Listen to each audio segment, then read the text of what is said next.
to talk to you today about optimism. It seems to be out of fashion these days.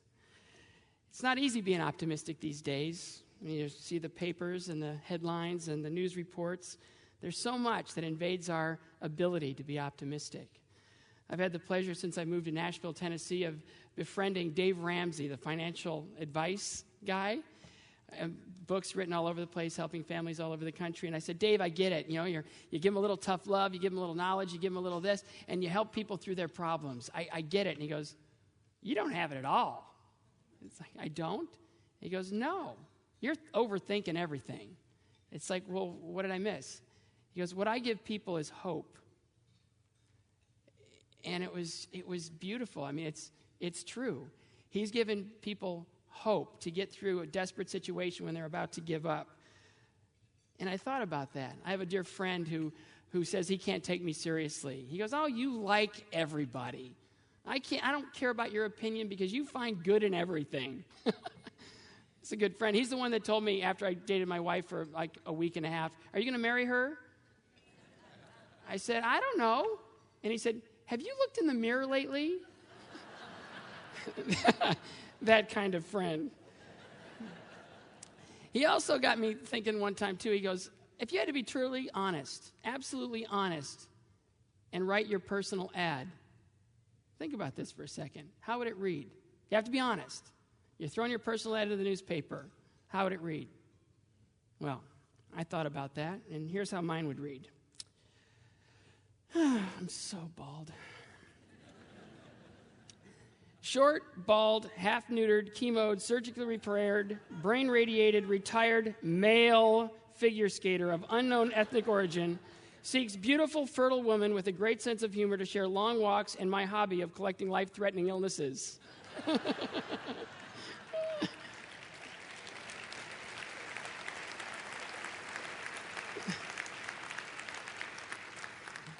I found a taker. Can you believe it?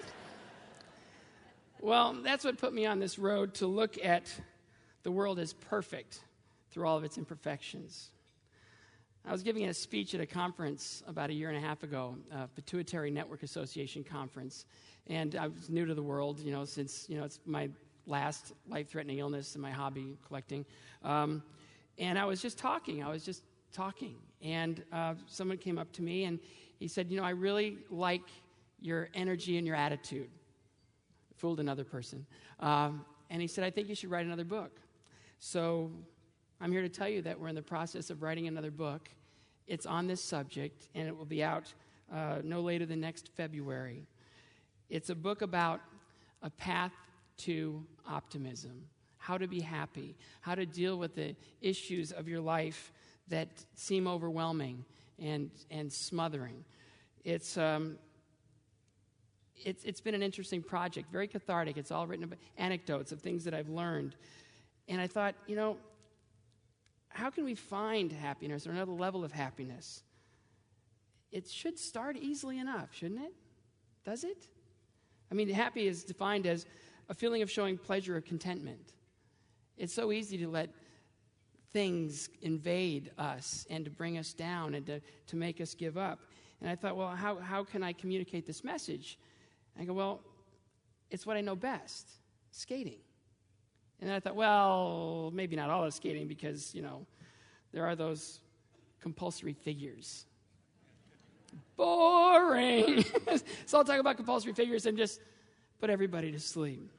And then I thought about it, and I thought, well, the compulsory figures, the figure eights, without them, I never would have won an Olympic gold medal. It was the daily repetition, commitment, and the desire to be better that took me to that wonderful place. And I thought, life is like that. Life is just like that. It's about repetition, commitment, and wanting to be better. It's not about discipline and sacrifice and all those things that make it seem like hard work. It's actually kind of fun. You test yourself. You find that sweet spot, that wonderful place, and you take it from there. We came up with 8 paths in this process. And the first is your jumping off point, setting your goals. Define where do you want to be? A lot of it's self-image.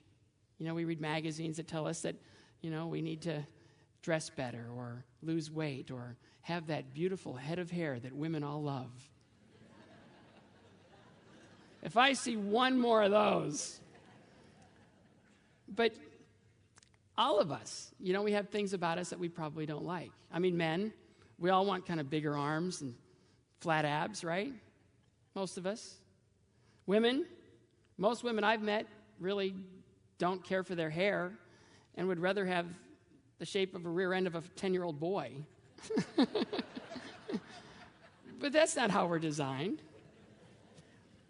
And is it about money? Is it about money? Is money going to make us happy? Well, money may make us, we need it to survive, to live, but is it going to make us happy? Is more? Well, it's big house. Well, that means big mortgage, big maintenance, big repairs, big nightmares. It's a lot more work than it is pleasure. Nice cars. I love cars. How about that price of gas? But what do we have? Perspective. What's going to make us happy? Lottery winners, we hear about them every day, and how that influx of good fortune undermines happiness and destroys families. But I look at it the other side. I see cancer patients, cancer survivors, the people that I met yesterday on the 7th floor. They've gotten in touch with some part of their being that they never would have known existed without that unbelievable burden of dealing with this illness. In an odd way, it's a blessing. It's one of the most incredible things that ever happened to me, surviving cancer, living with cancer, trying to make a difference in the cancer community. That's my jumping off point. What am I going to do to make myself happy? Put all of you out of business. That's a good start. The second is faith. I always wanted to have a strong spiritual connection, but I never knew how to do it. And it wasn't until this coincidence of meeting my wife that I found my path. And it wasn't until another challenge came across my path that I really figured out, what it was going to be for me. I was in Cleveland, knowing I didn't feel really well, and practicing what I preach. Men, how many of you have been in for a physical this year? Okay, 5. Well, I figure I'm always telling guys, get your physicals. You need to know, be in touch with what's going on with your bodies. And I'm thinking, well, I'm not feeling great. I stopped skating a few months ago, and man, I'm just rough, not feeling good. So I made an appointment with my doctor, and I said, I'm feeling this, and this. And it wasn't until I said my peripheral vision was gone that he said, maybe we need a head scan. And my response to that was, I sure hope you find something in there, anything that will be, operational. And I went in for the scan, and I came out of the room, and the technician said, oh, yeah, there's something in there, all right. I'm sure your doctor's going to be back in the room waiting for you. And I walked in, and he said, you have a brain tumor.